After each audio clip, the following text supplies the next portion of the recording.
Hi, this is Ryan Hoff with your AIC Legislative Minute for March 21st, 2025, brought to you by Wessler Engineering. This week, the Indiana General Assembly was in full swing as we continue the steady march toward the end of session.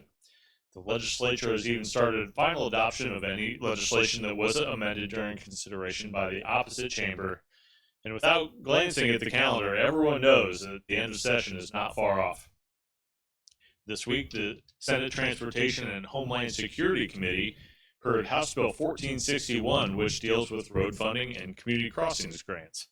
I testified on behalf of our members on this bill, relaying the concerns we have with some sections and in support of other parts of this complex bill. The committee took testimony without a vote, so they may draft some amendments based on the testimony provided. One of our concerns with this bill is that it would require a county to adopt a wheel tax to be eligible for the maximum award of community crossings. While local units contributed over $1.5 billion to their infrastructure networks in 2023, there continues to be a persistent misunderstanding that a wheel tax is the only funding that local government puts toward roads and bridges.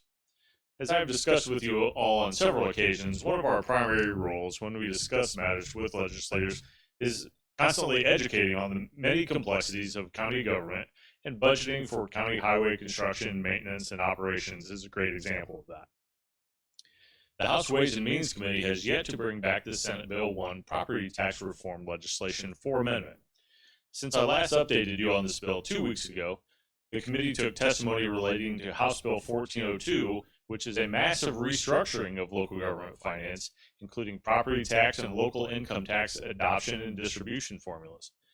The chairman of the committee asked for input on these concepts, and I urge you to view that committee discussion and the committee chairman's description of his overall vision for the system. The video archive of the discussion is available on the General Assembly's website. While we surely will see an updated version before the next deadline on April 14th, they have not yet tipped their hand as to what will be included, and whether it will be the Senate-passed version, the 14/2 overhaul, or somewhere in between.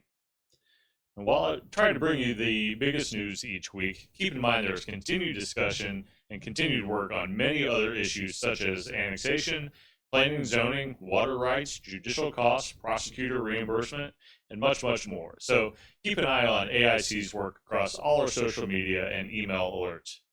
This has been the AIC Legislative Minute, brought to you by Wessler Engineering.